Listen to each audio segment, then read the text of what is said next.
Let me round on these two previous recordings. This one's C, 2043C.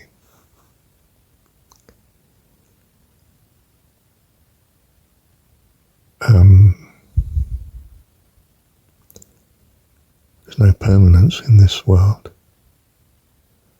and we long for a permanence, but of course we want it to be a permanence of something that we're fulfilled in. You can only find that in God, dear one. And the world goes for a monastic approach, as if they're going to find it in the Sangha, in the Buddhist word Sangha, the fellowship, the community of monks, the monastery. You won't. You'll have the same problems there as you have in the world, because it is in the world. You know, you won't be the favourite of the head monk, the abbot. You won't be much of the time, or in the end. You'll fall from grace in some way, and there'll be discord between your fellow monks and so forth, and you'll be striving to keep the principles of peaceful harmony between you, but there'll be a great hunger. And in fact, your daily routine in the monastery will simply be a collision with your relationship with God. Will be a distraction to it, and a great cost. So you'll be like my friend who's he's European. He'd become a Buddhist monk, and most earnestly, and I'm sure he felt more earnest than many of the monks he found, although they were earnestly community monks. And then he gave up being a monk, and he's more of a monk now than he was before, by which I really mean he's more able to be devoted to his view of what Buddhism should be, even though he's now living more in the world, much more, or at least in large measure without the religious fellowship and interaction and background and environment support.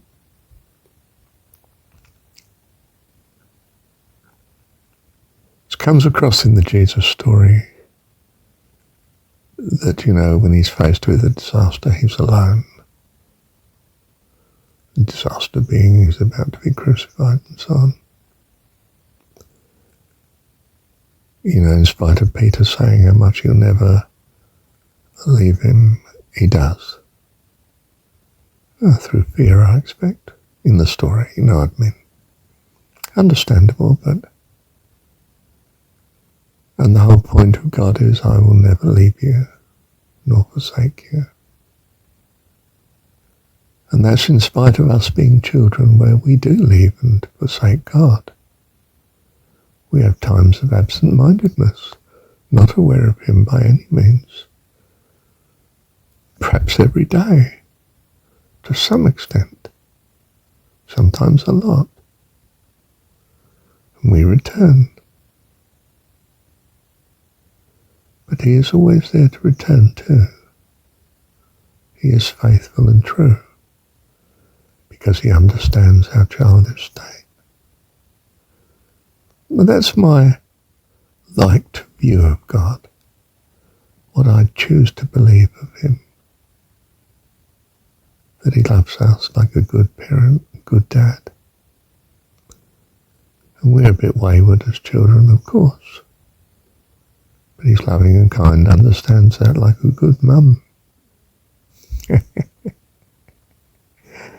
Perhaps just like a good parent, but that sounds a bit objective and not personal. You know what I mean.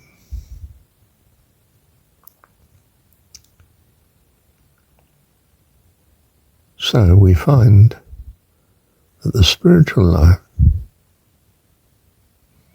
looks to be a very lonely life.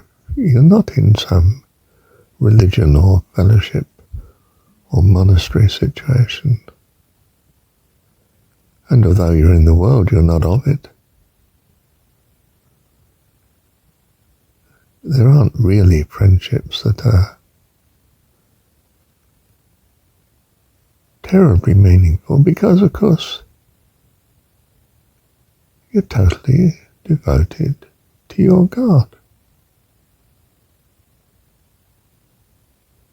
But of course you have it that your God is faithful and true. Perhaps this view could shift through difficult circumstances. Or perhaps the difficult circumstances always throw you back closer and closer to God. There's this latter view that I found, given my failure of relationships in the end, with each marriage and partner relationship. I found that each crisis drives me back into the arms of God. He's always there, always was and always will be.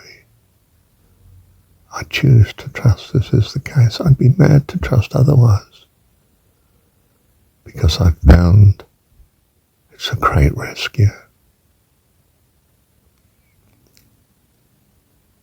But there's an implication of this relationship with God,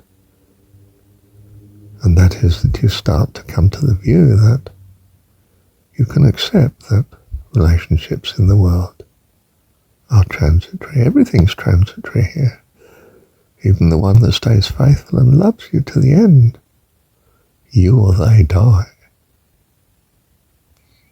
And you're not clear, are you? You might choose to trust that you'll be together again in heaven. We don't know. And perhaps there are problems in that you've loved more than one person and you'd like to be faithful and true to both of them and love each other still in heaven. And it's all very complicated. But what's not complicated is a trust in God that's always there. Heavenly Dad loves you, loves all his children. I like to think too, with no favourites, and I find this in the Jesus story, that God has loved them as he has loved me. Wow. How lovely. Jesus speaking in the story, John 17.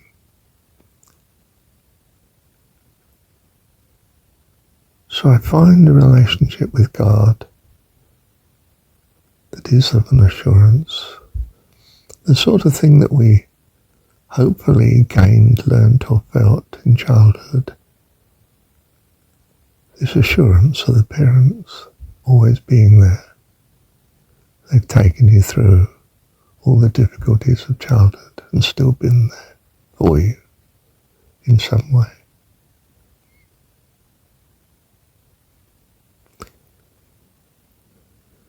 Perhaps that seemed to vanish somewhat as you became more and more an adult. You went through teenage, finding your own personality, which was not a blueprint of theirs and quite as wonderful to them as they wanted their child to be. And they both probably had different ideas of what they wanted their child to be.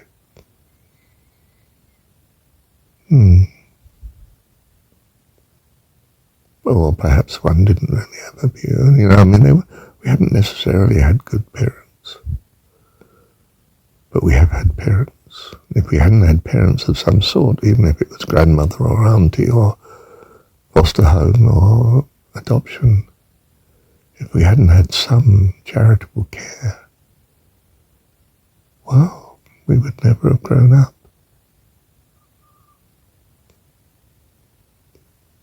So we have grown up by the care of persons or even the state else we wouldn't be here now. And we proceed this as I understand it and choose to trust. By the grace of God, that really is his loving kindness and provision. And so we find our relationship with him cemented, bonded. I will never leave you nor forsake you.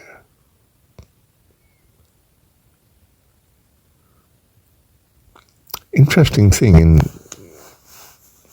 you might glean from the crucifixion of the story, in the Jesus story, the crucifixion. He quotes Psalm something or other, my God, why have you forsaken me? And he's giving lip service, at least it seems, to this. I feel you have forsaken me, God. And certainly the picture is one of being forsaken, someone being crucified. Won't go into the harrowing details of that. But too much for his faith. Now, was it?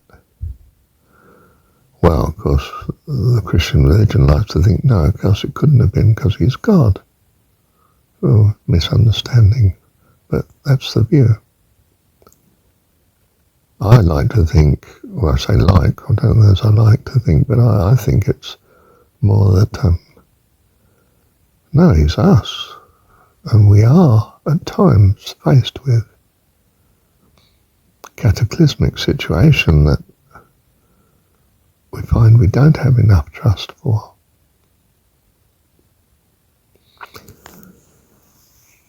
And then it's a case of, does he bring us through, or is it just oblivion, or what? We don't know from this side. In general, some people do. The near-death experience people, many of them say, no, it's absolutely fantastic. I'm not afraid of death. You know, when I died temporarily, I met with God or with Jesus or with angels, or I felt overwhelming love, presence of love. I'm not afraid of death. I'm not sure if there aren't others who have had a near-death experience where they're so afraid they don't talk about it. And we probably therefore don't have much of the evidence of them. And they may exist too. Because, of course, you see, the whole point of being in this world is we must have uncertainty. Well, this is my view, anyway.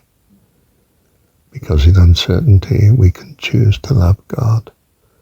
But in the certainty of him, that choice is gone.